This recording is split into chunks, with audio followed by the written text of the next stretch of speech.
신약 성경 마가복음 13장 1절부터 13절까지 말씀입니다.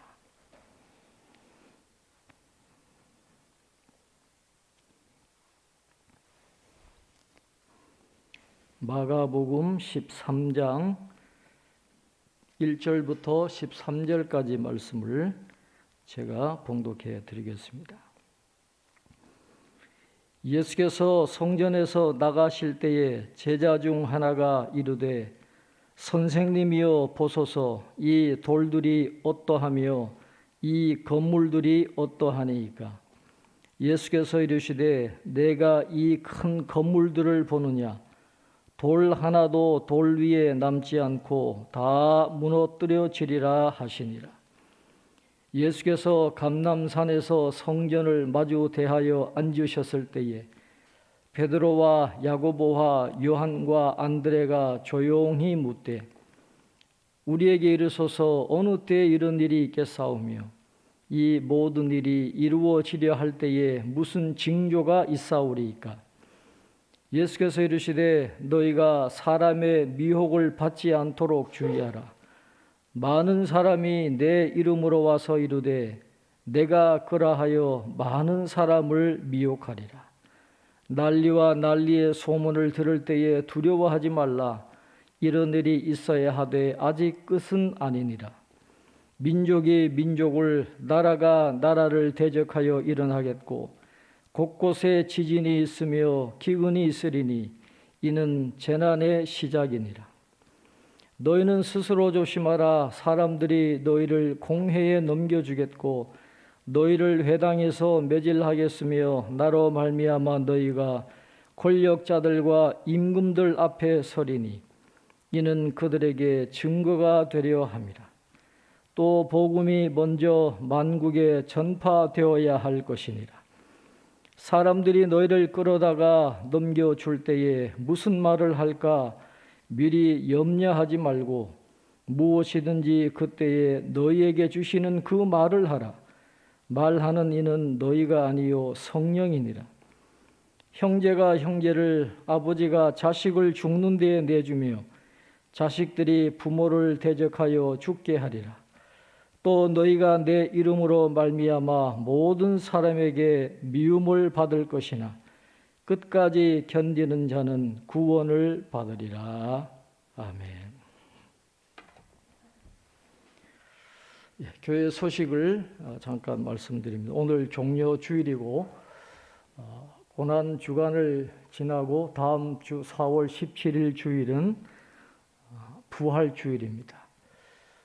코로나가 이제 3년 동안 지속되면서 많은 교회들이 지금 위축이 되었는데 이제 방역 지침도 많이 완화가 되고 이제 오미크론도 많이 감소 추세에 들었기 때문에 교회들이 이번 부활 주일을 기점으로 해서 다시 정상적인 예배를 드리려고 노력을 합니다. 온라인으로 드리던 분들도 이제 현장에 와서 예배 드리도록 그렇게 이제 운동을 진행하고 있는데, 그래도 아직까지 오미크론이 한 20만 명 정도 나오고 있고 또 어르신들한테는 아주 치명적인 그런 질환을 갖고 오기 때문에 조심스럽기는 여전합니다. 그래서 다음 부활 주일날 우리가 어떻게 할 건지 결정되는 대로 밴드에 올릴 테니까 참고해 주시기를 부탁을 드립니다. 다음 주일날 교회에 오시든 오시지 않든 부활절이니까 부활 감사헌금 동참해 주시면 올해는 부활절 감사헌금의 일부를 총회 기부를 하려고 합니다. 지금 총회에서 우리나라 산불 지역 그리고 저 우크라이나를 돕는 구호 모금 활동을 하고 있어요. 전 교단의 교회들이 참여하고 있는데 이번에 부활절 감사헌금의 일부를 총회에 보내려고 합니다. 기도해 주시고 참여해 주시기를 바랍니다. 김규숙 집사님이 이제 내일 입원합니다. 그리고 방사선 치료를 받고 또 한 일주일 정도 격리를 해야 되는 힘든 상황인데 잘 감당할 수 있도록 기도해 주시고, 우리 김상준 장로님 또 박관주 집사님 위해서도 계속 중보기도 부탁을 드립니다. 오늘 마가복음 13장 1절부터 13절 말씀은 특별히 예수님의 예언의 말씀이 많이 나오고 있습니다. 이 예언의 말씀 중에 어떤 예언은 역사 속에서 이미 성취된 말씀이고 또 어떤 부분은 앞으로 장차 미래에 성취되어질 그런 말씀입니다. 이 예언의 주제에는 두 가지 큰 사건이 있습니다. 하나는 예루살렘의 멸망과 또 그에 따른 유대 민족 역사의 종말입니다. 그 다음에 또 하나는 예수님의 재림이죠. 예수님이 재림하실 때에 지금 우리가 살고 있는 지구의 역사가 종말을 맞게 되는 그런 일들이 일어나게 되는 것입니다. 예수님이 십자가에 달리시기 위한 그 한 주간의 삶을 이제 오늘 시작합니다. 이번 고난 주간에 시작되는데 예수님이 십자가에 못 박혀 죽으신 지 불과 40여 년 만에 예루살렘이 로마에 의해서 완전히 파괴되는 일이 일어납니다. 오늘 예수님이 말씀하신 그대로 그 사건이 일어나게 되는 것이죠. 그래서 예루살렘 성전이 무너지는 것이 오늘 본문의 예언의 말씀이 이루어지는 것을 보여주는 사건입니다. 이제 앞으로 남은 예언을 이루시기 위해서 예수님은 이제 다시 이 땅에 재림하게 되실 것입니다. 우리 모든 그리스도인들은 오늘 본문에 나타나 있는 예수님의 예언의 말씀에 깊은 관심을 갖고 그 예수님의 예언이 오늘 우리에게 주시는 교훈이 무엇인가를 가슴 깊이 새기고 앞으로 우리에게 주어진 믿음의 삶을 살아가야 합니다. 하나님은 세상 제국들의 흥망성쇠를 중요하게 보시지 않습니다. 하나님의 관심은 교회에 있어요. 하나님의 뜻을 이루어 나가는 교회를 귀중하게 보시고 교회에 관심을 두시지 하나님의 눈에는 바벨론이나 헬라나 로마나 대영 제국이나 큰 나라들을 그런 나라들은 하나님께는 하찮은 존재일 뿐입니다. 복음이 전파되고 예수님이 재림하시고 하나님의 나라가 최후 승리를 거두는 것에 비하면 세상 군대들의 행진과 정복자들의 승리는 사소한 일에 불과하다라는 것입니다. 하나님의 관심은 교회에 있어요. 교회를 통해서 하나님의 뜻이 이루어지는데 그래서 오늘 본문에는 교회의 과거와 미래의 모든 역사 가운데 우리가 가장 주의를 기울여야 할 중요한 말씀이 기록되어 있습니다. 오늘 본문에서 우리가 첫째로 주의를 기울여야 할 내용은 예루살렘 성전에 관한 우리 주님의 예언의 말씀입니다. 유대인들은 웅장하고 화려한 예루살렘 성전에 대해서 큰 자부심을 갖고 있었습니다. 예수님의 제자들도 마찬가지였습니다. 오늘 본문에 보니까 제자 중 한 사람이 예수님의 주의를 성전에 돌리면서 이렇게 질문합니다. 선생님이여 보소서, 이 돌들이 어떠하며 이 건물들이 어떠하니까? 아마도 예수님의 입에서 감탄의 말이 나올 거라고 기대하고 아마 그런 질문을 던졌을 걸 텐데 그 제자의 기대와 달리 예수님은 제자들이 가슴 아플 수도 있고 또 호기심을 가질 만한 대답을 하셨습니다. 내가 이 큰 건물들을 보느냐? 돌 하나도 돌 위에 남지 않고 다 무너뜨려지리라. 그렇게 말씀을 하셨습니다. 예수님과 제자들이 바라보았던 그 예루살렘 성전은 유대인과 사이가 좋지 않았던 헤롯 왕조가 유대인의 호의를 얻기 위해서 크게 증축한 건물입니다. 성전은 크고 하얀 돌로 지어졌는데 어떤 돌은 높이가 11.3m, 너비가 5.5m에 달하는 어마어마한 하얀 돌들로 성전이 세워졌습니다. 또 온갖 보화로 장식하고 금으로 둘렸습니다. 그래서 주 1세기의 유대 역사가인 요세푸스는 그 예루살렘 성전의 아름다움을 묘사하면서 금을 입히지 않은 부분은 모두 순백색으로 보였다라고 할 정도로 하얗고 황금색으로 칠량되어 있는 아름다운 성전이었습니다. 헤롯 성전은 웅장한 아름다움과 함께 예루살렘 도성 전체의 6분의 1을 차지할 정도로 큰 규모였으니까 그 화려함과 위엄과 장엄함을 바라보는 사람마다 감탄을 금하지 못했다. 그렇게 기록을 하고 있습니다. 사람의 눈에는 그렇게 대단한 예루살렘 성전이었지만은 예수님은 눈앞에 있는 성전의 호화스러운 구조와 기금속 세공에 대해서 한마디의 칭찬도 하지 않으셨어요. 예수님은 물질적인 건물의 형식과 아름다움을 보지 아니하시고 그 백성들의 사악함을 보신 겁니다. 알맹이를 잃어버린 그 성전은 하나님 보시기에 가증한 것이 될 수도 있다라는 것이죠. 돌 하나도 돌 위에 남지 않고 무너질 날이 온다라는 이 예수님의 말씀, 예수님은 이 말씀을 통해서 제자들에게 어떤 교훈을 주고자 하셨을까요? 교회의 참된 영광은 예배의 처소를 위한 교회의 건물에 달려 있는 것이 아니라 교인의 믿음과 경건함에 달려 있다는 것을 가르쳐 주고자 하셨지 않겠습니까? 외형이 중요한 게 아니라 교인의 믿음과 경건함이 더 중요하다라는 것입니다.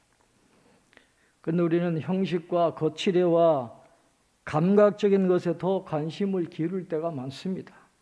그러나 하나님은 거기에 관심이 없어요. 하나님께서 보실 때는 저 아테네 파르테논 신전은 초기에 그리스도인들이 모여서 예배드리던 동굴과 비교해 볼 때 아무것도 아닐 것입니다. 오늘날 그리스도가 전파되어지는 극히 작은 방이라 할지라도 하나님께서 보실 때에는 로마의 베드로 성당보다 더 아름다울 수가 있다라고 하는 것이죠. 외형의 화려함이 중요한 게 아니라 그 속의 알맹이가 어떤 것이냐 하는 것을 예수님은, 하나님은 더 눈여겨보신다는 것입니다. 그러나 이 말씀을 읽으면서 또 들으면서 우리는 한 가지 극단을 조심을 해야 됩니다. 하나님께 예배하기 위해서 구별해 놓은 건물이야 어떻든 아무 상관이 없다라고 하는 그런 극단으로 가린 어리석은 생각은 우리가 조심을 해야 되는 것입니다. 고린도전서 14장 30절에 보면 모든 것을 적당하게 하고 질서 있게 하라 그렇게 말씀하셨습니다. 적당하게 하라는 말은 단정하게 하라는 뜻이에요. 어떤 목사님이 이렇게 말씀하셨습니다. 더럽고 천하고 초라하고 어질러진 예배 장소에는 참된 신앙이 없다. 그렇게 이야기했어요. 교회 건물을 아무렇게나 해도 되는 건 아니에요. 하나님이 외형을 보시지 않는다라고 해서 교회를 더럽고 천하고 그냥 그렇게 내버려 두어서는 안 된다라는 것입니다. 이집트에 가면 쓰레기 마을이라는 곳이 있어요. 거기는 기독교인들이 직업을 얻지를 못하니까 쓰레기를 주우면서 겨우겨우 살아가니까 그 기독교인 마을이 전부 쓰레기 천지예요. 가보면 얼마나 냄새가 심하고 얼마나 지저분한지 몰라요. 그런데 놀라운 건 교회는 얼마나 깨끗하고 아름다운지 몰라요. 산을 깎아가지고 교회를 만들어 놨는데 그 교회 경내가 얼마나 경건하고 얼마나 단정하고 얼마나 깨끗한지 몰라요. 쓰레기 마을인데도 교회를 그렇게 깨끗하게 관리를 하는 거예요. 그래서 같이 간 목사님들이 너무너무 감동을 해가지고 여행 경비 일부를 헌금으로 드리고 돌아올 정도로 굉장히 큰 감동을 받고 돌아온 적이 있어요. 교회 건물을 단정하게 꾸미고 우리의 경건한 믿음과 실행을 함께 가꾸어 나갈 때 하나님이 기뻐하시는 그런 교회가 될 수가 있다라고 하는 것이죠. 두 번째로 우리의 눈길을 끄는 말씀은 앞으로 이루어질 일에 대한 예수님의 예언의 말씀입니다. 예루살렘 성전이 무너지는 일은 이미 역사에 이루어졌습니다.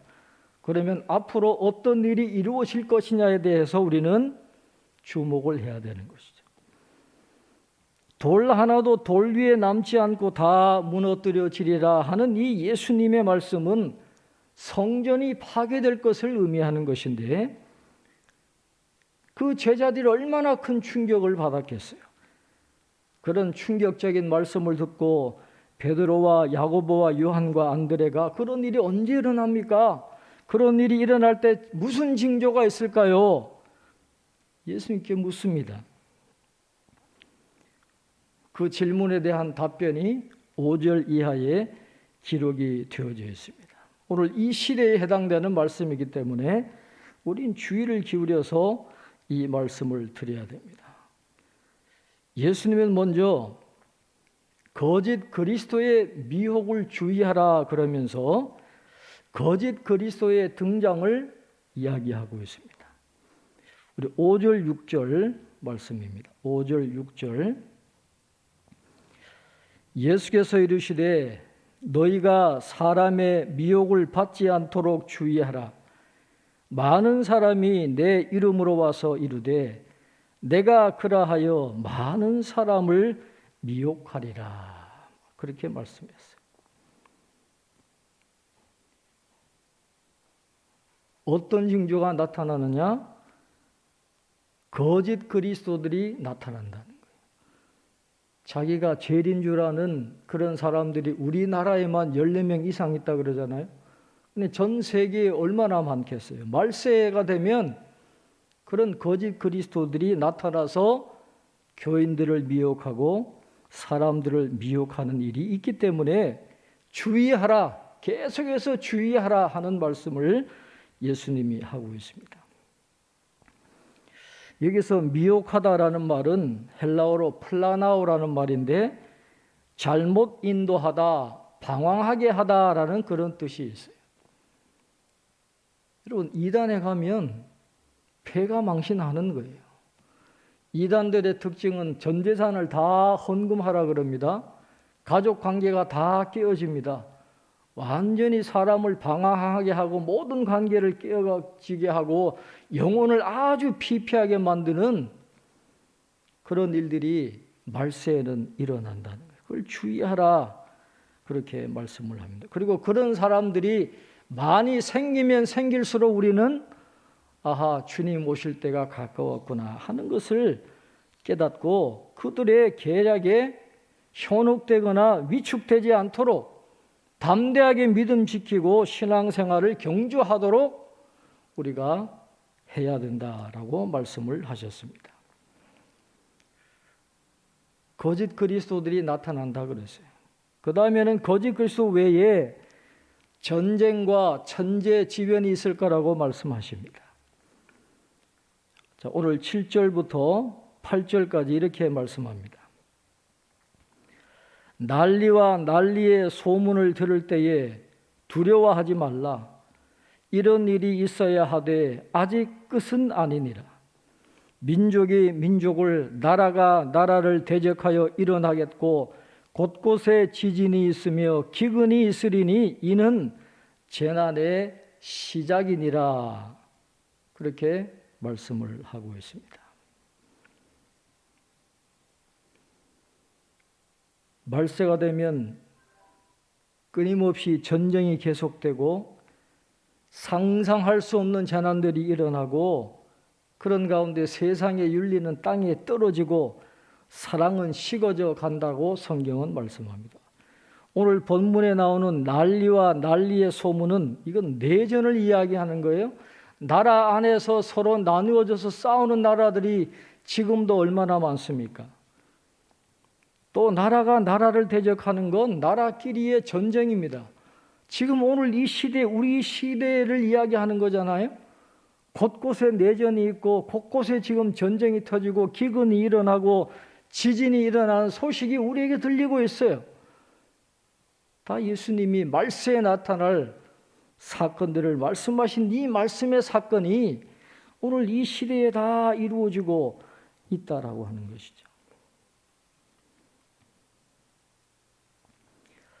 우리는 예수님의 초림과 예수님의 재림 사이의 시간을 살아가고 있습니다.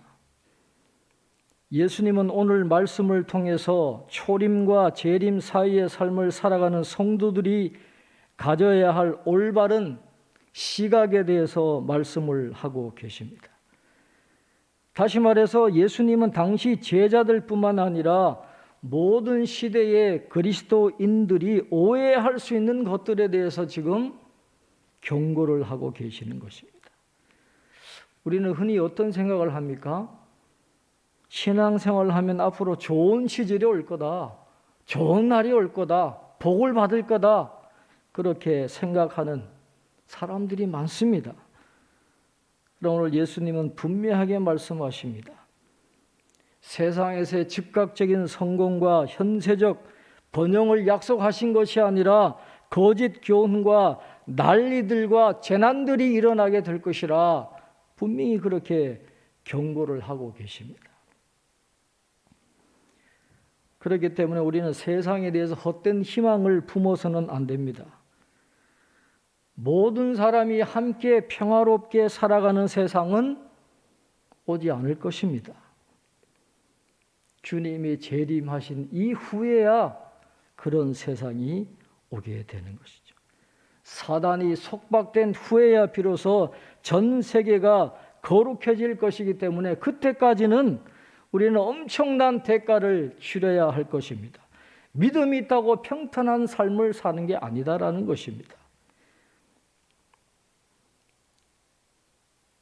오늘 이 시대에 전쟁과 전염병과 기근과 지진의 소식이 있지만은 그러나 오늘 말씀을 보면 이는 재난의 끝이 아니다라는 거예요. 재난의 시작이니라 그렇게 말씀해요. NIV 영어 성경을 보면 출산 진통의 시작이라 그래서 아기를 낳기 전에 어머니들이 출산 고통을 시작하는 것이지 끝이 아니다라고 하는 것입니다. 우리가 지금 경험하고 있는 이 비참한 일들이 앞으로는 더 큰 일들이 일어나게 될 것이다 라는 것을 예수님이 재림하실 때까지는 더 기가 막힐 일들이 일어나게 될 것을 우리에게 말씀을 하고 있습니다. 예수님은 오늘 말씀을 통해서 그리스도인들이 세상에서 고난을 받아야 할 것이라고 분명히 말씀하셨어요. 우린 예수 믿으면 잘 되기를 바라는데 예수님은 너희들이 이 세상에서 고난을 받을 거라고 말씀하세요.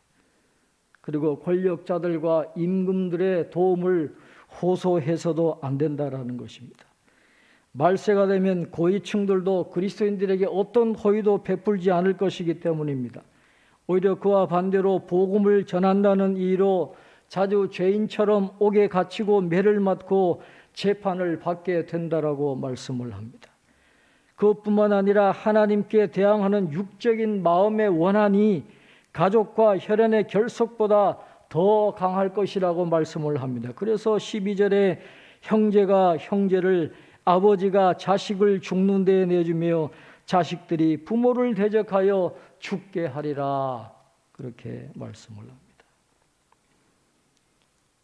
말세에는 그리스도인들은 이 세상에서 조랑과 핍박을 받을 수밖에 없습니다. 그러나 예수님은 우리가 말세에 고통당할 거라는 말씀을 주심과 동시에 또 우리에게 위로의 말씀도 주셔서 그 모든 어려움들을 이겨나갈 수 있도록 우리에게 힘과 능력과 그런 격려의 말씀을 해주고 계십니다. 오늘 10절 이하에 보면 세 가지 격려를 해주시는데요. 오늘 10절에 이렇게 말씀합니다. 또 복음이 먼저 만국에 전파되어야 할 것이니라 그랬습니다. 예수님이 재림하시기 전에 세상의 종말이 오기 전에 반드시 만국에 복음이 먼저 전파될 것이라 하는 그런 말씀을 하고 있습니다. 아무리 사람들이 그리스도인들을 핍박하고 사단이 방해해도 세상 끝날 전에 반드시 만국에 복음이 전파될 것이기 때문에 낙심하지 말라고 말씀하고 있습니다. 여기서 만국이라고 하는 것은 모든 이방인들을 의미합니다. 당시에 유대인들은 세상이 유대인과 이방인으로 나누어져 있다라고 생각했기 때문에 오늘 이 만국에 전파되어야 한다는 말은 유대인뿐만 아니라 모든 이방인들에게 복음이 전해진다라는 그런 의미의 말씀인데, 모든 이방인들과 유대인들에게 복음이 전해지는 그 이후에 예수님의 재림이 이루어진다라고 말씀을 하고 있어요. 박해에도 불구하고 복음은 증거될 것입니다. 그 다음에 또 위로의 말씀을 주시는데 11절에 보면 시련을 당하는 그들에게 특별한 도움을 필요한 때에 주신다라고 말씀합니다. 11절 보면 사람들이 너희를 끌어다가 넘겨줄 때에 무슨 말을 할까 미리 염려하지 말고 무엇이든지 그때에 너희에게 주시는 그 말을 하라. 말하는 이는 너희가 아니요 성령이시니라. 그렇게 말씀합니다. 종말에 핍박받는 성도들에게는 그들의 적들을 반박하거나 저항할 수 있는 말과 지혜를 주신다는, 그들의 저항과 그들의 그 이론에 대해서 반박할 수 있는 말과 지혜를 갖게 되는데 성령께서 그들에게 그런 능력을 주신다라는 것입니다. 베드로가 그런 은혜를 받았고 사도 요한이 그런 은혜를 받았고 사도 바울이 그런 은혜를 받았습니다. 또한 루터와 라티모와 리들리와 박스터와 같이 종교개혁가들과 청교도들이 박해를 받을 때 동일한 은혜를 말할 것을 주시는 그 성령의 은혜를 받았다라고 교회 역사가 증명하고 있습니다. 그들뿐만 아니라 앞으로도 예수님은 그 약속을 충실하게 지키셔서 핍박받는 성도들이 할 말을 그들에게 주시겠다라고 말씀을 하고 있습니다. 그리고 마지막으로는 인내하는 자에게 구원을 주시겠다 그렇게 말씀합니다. 13절 말씀입니다.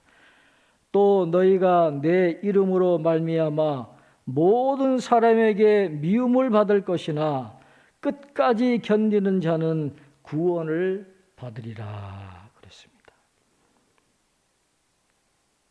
말세가 되면 모든 사람이 성도들을 미워할 때가 온다라는 것입니다. 그러나 그럼에도 불구하고 울면서 씨를 뿌리는 자는 웃으며 거두게 될 날이 오는 것입니다. 잠시 동안이었던 하찮은 시련이 끝없는 영광으로 인도되어질 것입니다. 때때로 신앙 때문에 괴로움을 당하고 시련을 받을지라도 결코 버림받지 않을 것임을 우리는 믿어야 합니다. 넘어진다 해도 멸망하지 않을 것입니다. 주변에서 일어나는 모든 것이 반드시 종말이 있을 것입니다. 이 세상의 왕국들은 머지않아 하나님과 그리스도의 왕국이 될 것입니다. 또한 믿는 자들을 모욕하던 조롱하는 자와 불경건한 자가 부끄러움을 당할 때에 끝까지 견디고 믿음을 지키는 자들에게는 사라지지 않는 영원한 영광의 왕관이 주어지게 될 것을 예수님은 말씀을 하십니다. 끝까지 견디는 자는 구원을 받으리라 그랬습니다. 오늘 예수님이 주신 이 예언의 말씀, 앞으로 재림시까지 이루어질 그 예언의 말씀을 우리가 꼭 붙들고 이 시대의 거짓 그리스도의 미혹을 이기고 난리와 지진과 기근과 전쟁과 전염병의 재난을 잘 통과해서 끝까지 견딤으로 구원받는 영원한 영광의 왕관을 쓰고 하나님의 나라에서 천국잔치에 동참하게 되는 저와 여러분 되시기를 주님의 이름으로 축원합니다. 기도하겠습니다. 존귀하신 하나님, 은혜와 사랑을 감사합니다. 난리와 지진과 기근과 전쟁과 전염병의 소식을 듣고 있는 이때에 오늘 이 말씀을 우리에게 주심을 감사합니다. 예수님의 이 예언의 말씀을 우리가 잘 기억하게 도와주시고 끝까지 견딤으로 구원받는 놀라운 은혜를 경험하는 저희들이 다 되게 도와주시옵소서. 거짓 그리스도의 미혹에 넘어가지 않도록 늘 말씀과 기도로 깨어있는 저희들 되게 도와주시고 육의 성전이 무너지고 영의 성전이 세워질 수 있도록 경건하게 하시고 하나님의 말씀을 중심으로 우리의 삶을 영해 나갈 수 있는 저희들 다 될 수 있도록 은혜를 베풀어 주시옵소서. 이 고난주간 한 주간 동안 십자가 사랑을 깊이 깨닫는 또 경험하는 귀한 시간들 되게 도와주시고 부활의 아침을 기다리는 저희들의 삶이 될 수 있도록 은혜를 베풀어 주시옵소서. 하나님 아버지, 코로나 3년으로 힘든 세월을 살아왔습니다. 그러나 그 와중에도 꽃이 피고 봄이 오는 것처럼 하나님은 살아 역사하시고 섭리하십니다. 그 하나님을 바라보기 원합니다. 믿음 위에 굳게 서서 이 모든 어려움들을 이겨내고 새롭게 부어주실 하나님의 넘치는 은혜를 경험하는 저희들 다 될 수 있도록 은혜를 베풀어 주시옵소서. 하나님 아버지, 오늘도 또 예물을 드리는 귀한 손길들 있사오니 예물을 연락하여 주시고 드린 모든 손길들마다 넘치는 은혜를 베풀어 주시며 기도에 응답하여 주시고 그 가정과 자녀들이 복되게 하시고 일터와 직장과 사업장에 넘치는 은혜를 베풀어 주시옵소서. 하나님 아버지, 오미크론이 아직도 계속되고 있습니다. 하나님 아버지, 속히 이 전염병이 잘 해결되게 도와주셔서 우리의 일상이 회복되게 하시고 예배가 회복되게 하시고 다시 교회가 정상화될 수 있도록 주님 은혜를 허락하여 주시옵소서. 산불 지역과 또 우크라이나의 전쟁으로 인해서 삶의 터전을 잃어버린 사람들이 있습니다. 주님, 저들을 위로하여 주시고 일어날 수 있도록 저들에게 자비와 긍휼을 베풀어 주시옵소서. 우리가 중보기도 하는 성도들이 있습니다.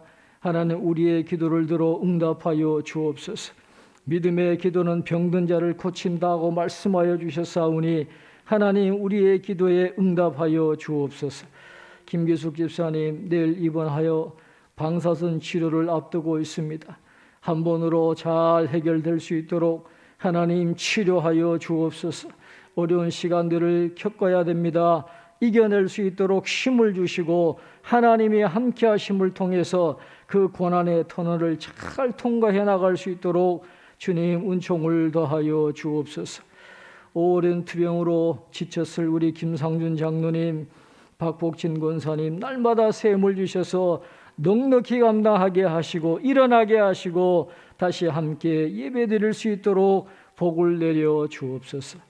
박한주 집사님에게도 은혜 주셔서 하나님 힘든 투병생활 잘 이기게 하시고 잘 인내하게 하시고 하나님 의지하며 나갈 수 있도록, 그래서 하나님이 치료해 주시는 놀라운 은혜를 경험할 수 있도록 축복해 주시옵소서.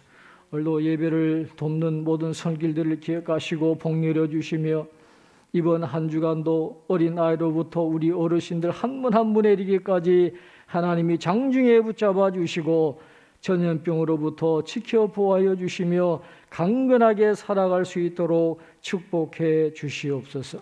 감사하고 예수님의 이름으로 기도하옵나이다.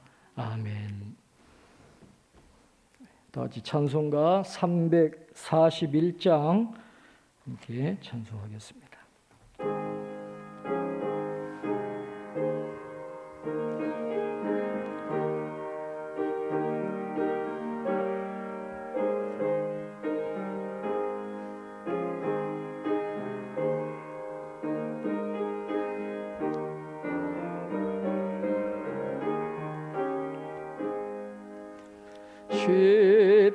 십자가를 내가 지고 주를 따라갑니다.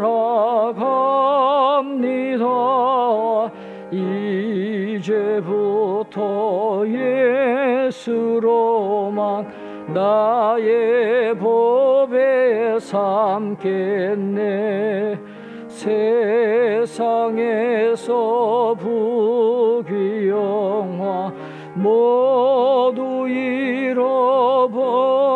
잃어버려도 주의 평안 내가 받고 영생 복을 받겠네. 주도 곤욕 당했으니 나도 곤욕 당하리. 세상 사람 간사하나 예수 진실합니다. 예수 나를 사랑하사 빛난 얼굴 보이면 원수들이 미워해도 염려할 것 없겠네. 내가 핍박당할 때에 주의 품에 안기고 세상 고초 당할수록 많은 위로 받겠네. 주가 주신 기쁨 외에 기뻐할 것 무엇냐. 주가 나를 사랑하니 기뻐할 것뿐일세.